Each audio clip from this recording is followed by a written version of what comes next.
The mainstream narrative says nothing important happens during holiday week. Markets drift, investors disconnect, wait until January for real action. That narrative serves a purpose. It keeps you from noticing what's actually happening right now. Gold has reached 4,590. Silver sits at 74.70. These aren't year-end flukes. They're the beginning of a transformation that most won't recognize until it's already well underway. Earlier today, I got a phone call from someone at one of the biggest precious metal merchants in Western Canada. I won't share his identity. What matters is what he revealed to me. His exact words were, "Monday shattered every sales record we've ever had. We surpassed our previous best by 50%.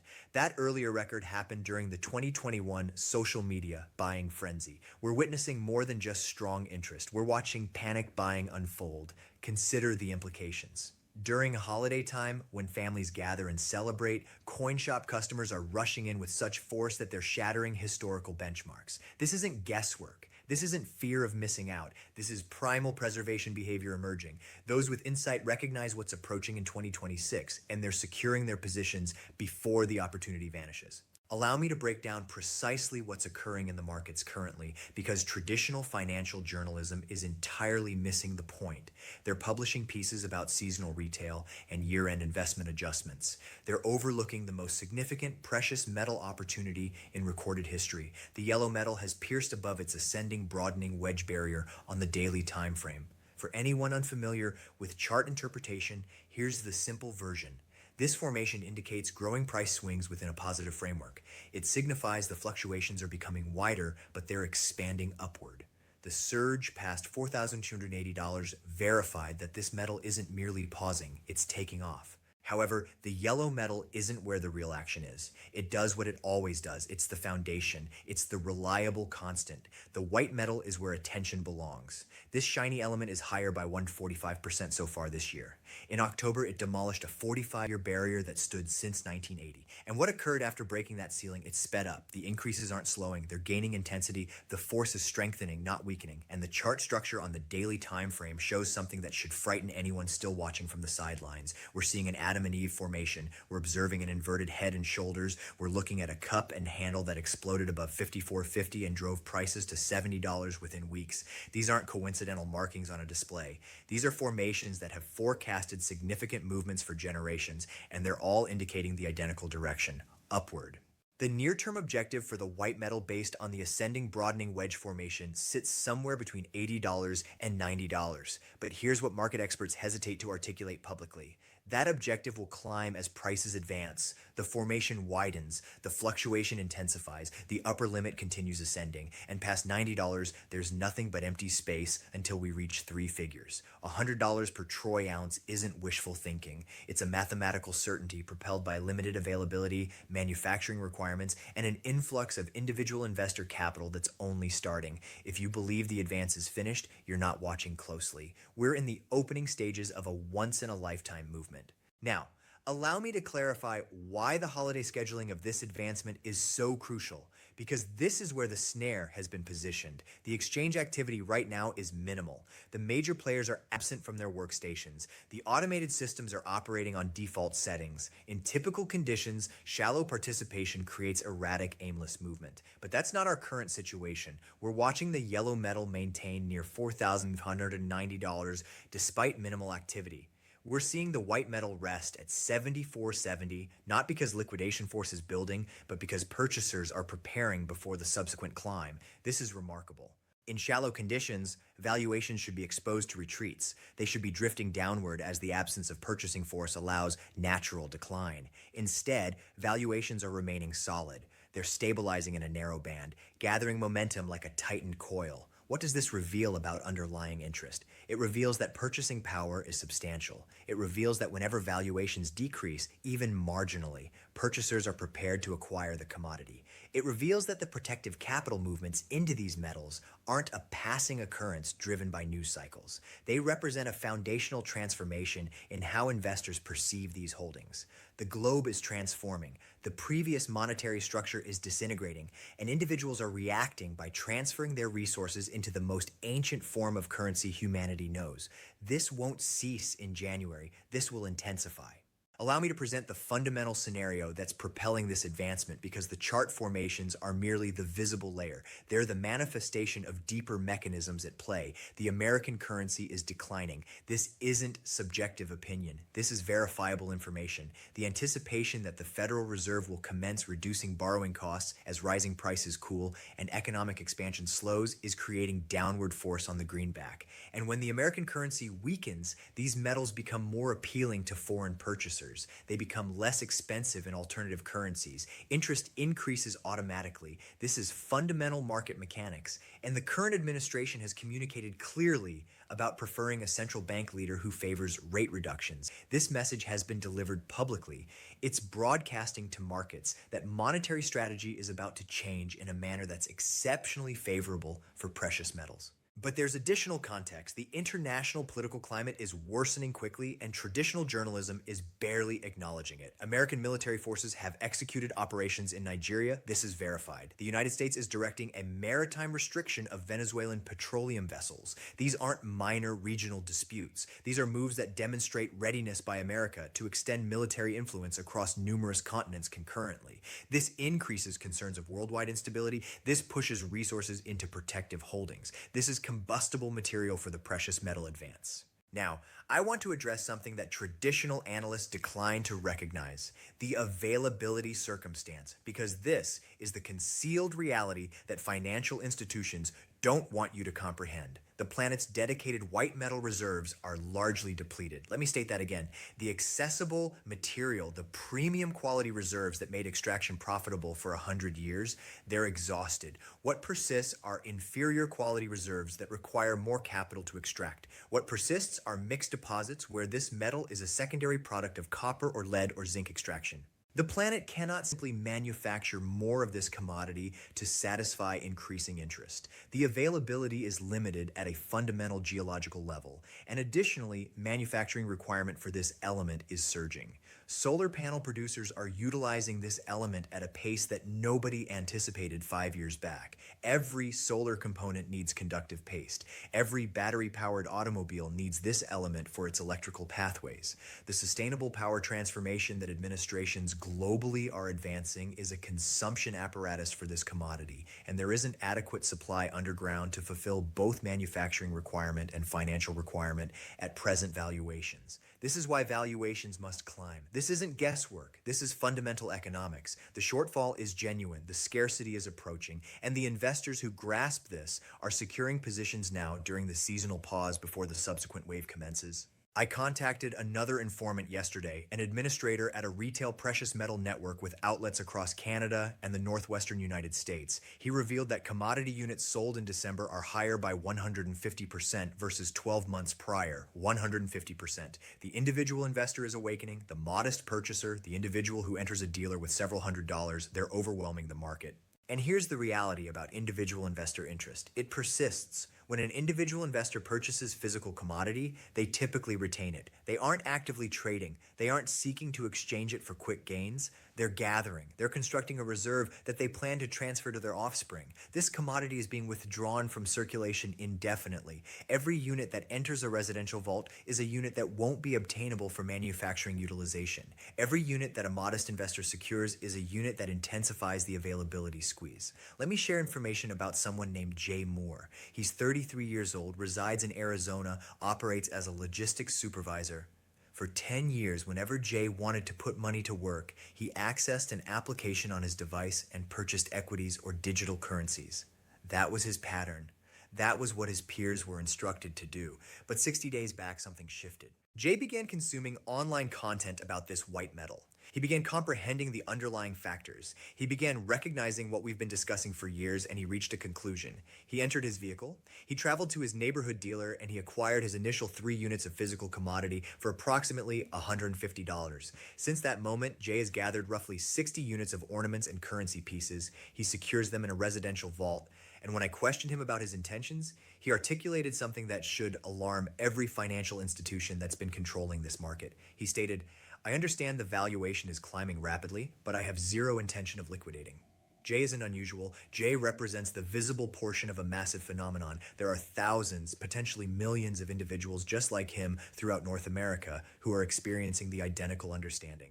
They're understanding that equities can become worthless. They're understanding that digital currencies can be compromised or prohibited. They're understanding that financial accounts can be restricted. But this white metal is physical. This commodity is authentic. This element has been currency for 5 millennia, and unlike electronic holdings, this metal can be secured, defended, and transferred to subsequent generations without any third-party exposure. As Jay expressed it, I simply want to possess something real where I can safeguard myself and assist my relatives after I'm deceased. That isn't the declaration of someone chasing gains. That's the declaration of someone who has abandoned confidence in the existing framework. And when millions of individuals abandon confidence simultaneously, the requirement for tangible holdings becomes astronomical. There's another account I want to present.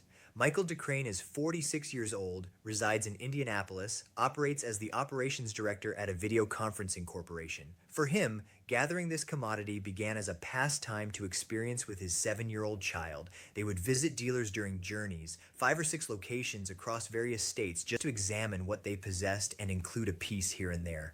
It was a connecting activity. It was something physical and an existence of displays and alerts. But throughout the previous 8 years, Michael's pastime evolved into a substantial holding. He gathered approximately $60,000 worth of pieces and ingots. And here's what makes Michael's account educational. He was monitoring the yellow to white metal proportion. This April, when the yellow metal was exchanging at roughly 100 times the white metal, Michael identified that the white metal was historically underpriced. He purchased more. Then, as white metal valuations jumped and that proportion decreased, he liquidated approximately half his holdings. This is what informed capital does. They don't just purchase and maintain blindly. They monitor the connections between holdings. They identify when the white metal is inexpensive relative to yellow metal and they gather. Then when it outperforms and the proportion tightens, they secure gains or exchange into the yellow metal to maintain their buying capacity. This is the approach I've been instructing for years, and it functions. The yellow to white metal proportion has been declining consistently as the white metal outperforms. At the 1980 summit, the proportion decreased to approximately 15-1. Right now, I need to confront something that doubters enjoy emphasizing because I understand they're observing and anticipating any justification to reject what's occurring. They claim that this white metal is susceptible to explosive and collapse patterns. They claim that it tends to surge dramatically and then plummet, and you understand what? They're accurate. That has occurred previously. In 1980, it spiked to $50 and then collapsed. In 2011, it reached $49 and then retreated. The doubters reference these instances as evidence that this commodity is too unstable, too hazardous, too risky for legitimate investors. But here's what they deliberately overlook. The purchasing power adjusted summit from 1980 exceeds $200 per unit in contemporary currency. This metal would need to more than triple from current levels just to equal that summit. We're nowhere close to speculative excess territory by historical benchmarks. The individuals who purchased at $50 in 1980 and maintained it weren't incorrect about this commodity. They were premature. And being premature in a long-term positive market isn't an error. It's an advantage. The inquiry isn't whether this metal will experience a retreat at some moment. The inquiry is whether you'll be situated to benefit before that retreat occurs. And presently, with valuations at $74.70 and the technicals indicating $100, the potential reward versus potential loss is overwhelmingly favorable for purchasers. Allow me to guide you through the technical levels that matter currently, because accuracy is essential when you're maneuvering a market this unstable. On the 2-hour time frame, this commodity is exchanging just beneath the peak of its ascending pathway. We observed a formation with an extended upper tail around 75.40, which indicates hesitation, but not genuine liquidation. This is beneficial. This is the market regaining composure. The valuation is maintaining well above the 50-day exponential moving average near $70, which is functioning as flexible foundation. The pathway that has directed this metal higher since mid-month remains unbroken. Any decreases are acknowledging the center of that pathway. The initial barrier level is $75.40. Beyond that, we have $76.90, and the upper pathway objective is $78.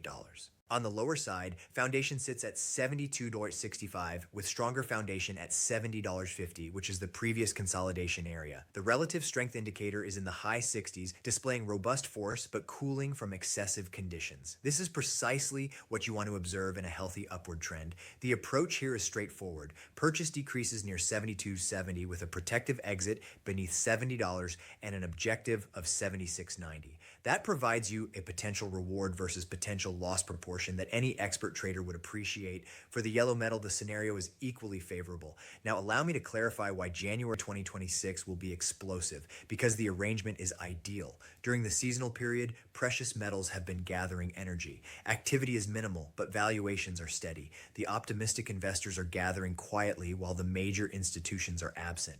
When the fresh year commences, multiple events occur simultaneously. First, institutional capital returns online.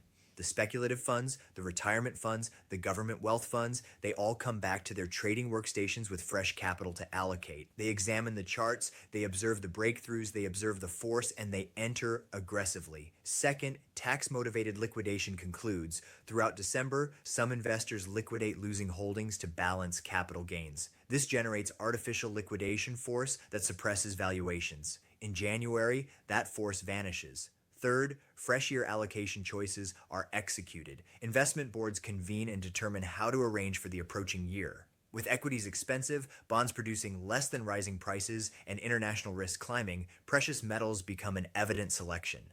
The capital movements into these metals will increase dramatically. The experts who analyze precious metals are finally beginning to acknowledge what we've been articulating for years. The market attitude has transformed aggressively optimistic. Spot valuations above $70 aren't a passing spike. It's a fresh foundation. The 145% year-to-date increase has ignited renewed interest for the yellow metal as well. Both commodities are being perceived as essential protections in an unstable macro climate. The relationship is powerful. When the white metal advances, it confirms the yellow metal. When the yellow metal advances, it provides shelter for the white metal. They reinforce each other in a beneficial pattern that compensates holders of both commodities. But here's what troubles me, and I need to be transparent with you about this. The exchange activity in derivative contracts linked to the iShares Trust has surged to the maximum level since the social media powered surge of 2021. That's a cautionary indicator. It informs me that speculative participation is climbing. It informs me that some individuals are purchasing this commodity simply because the valuation is climbing without comprehending the underlying factors. This category of purchasing can create violent retreats when the force diminishes. I'm not claiming the advance is finished. I'm claiming that instability will intensify. There will be days when valuations decline 5% or even 10%. There will be headlines declaring that the speculative excess has exploded. And when those days arrive, you need to be ready mentally. You need to comprehend that retreats are beneficial. They eliminate the uncertain holders. They reload the mechanism for the subsequent advancement. The individuals who panic liquidate during retreats are the identical individuals who repurchase at elevated valuations later. Don't be that individual. The underlying argument for this white metal has never been more robust. Allow me to present it one final time so there's no misunderstanding. Manufacturing requirement is increasing, propelled by solar, battery vehicles, and electronics. Financial requirement is increasing, propelled by rising price concerns, currency weakness, and international instability. Availability is limited because the accessible reserves are exhausted.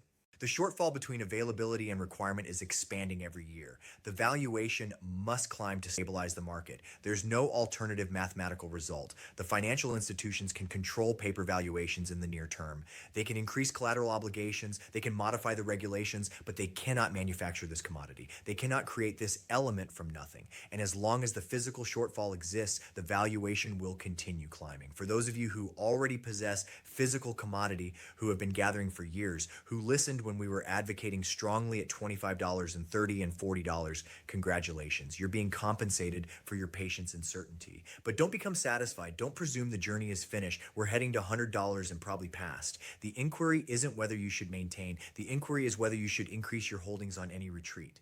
For those of you who are fresh to this, who are just discovering this market, who are experiencing fear of missing out as you observe the valuation climb daily, I have a communication for you as well. It isn't too late. Yes, this commodity is higher by 145% this year. Yes, you missed the simple gains from $25 to $70, but if it reaches $100, you still have 35% potential from current levels. If it reaches $150, you have 100% potential. If it reaches $200, which is just the purchasing power adjusted 1980 summit, you have 170% potential. The simple capital has been captured, but there's still substantial capital to be captured.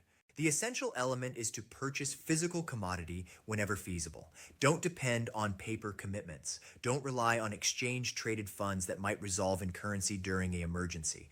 Don't maintain futures agreements that can be terminated by exceptional circumstance provisions. Possess the commodity, maintain it in your control, secure it in a vault that you manage. This is the sole method to guarantee that your resources are defended when the framework finally fractures. And make no error, the framework is fracturing. The fissures are observable for anyone who examines. The obligation levels are unmanageable. The currency is being diminished. The international political structure is fragmenting. The previous regulations no longer function. We're entering a fresh period, and the individuals who possess tangible holdings will prosper, while the individuals who maintain paper commitments will experience hardship.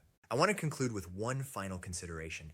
The seasonal period is a moment when most individuals focus on relatives, on celebration, on pausing from the pressure of routine existence. There's nothing incorrect with that. Appreciate this moment. Be engaged with the individuals you care about, but don't allow your awareness to diminish completely. The markets don't rest. The mechanisms propelling precious metals higher don't pause, and the opportunity to arrange yourself for the 2026 increase is diminishing with each passing day. When you return from the seasonal break, when you access your workstation in January and examine the valuation, I want you to recall this message. I want you to recall that I communicated to you precisely what was going to occur. I want you to recall that the arrangement was observable for anyone willing to look. The momentum is gathering. The mechanism is tightening. The breakthrough is approaching. Ensure you're on the advantageous side of it. The most significant resource redistribution in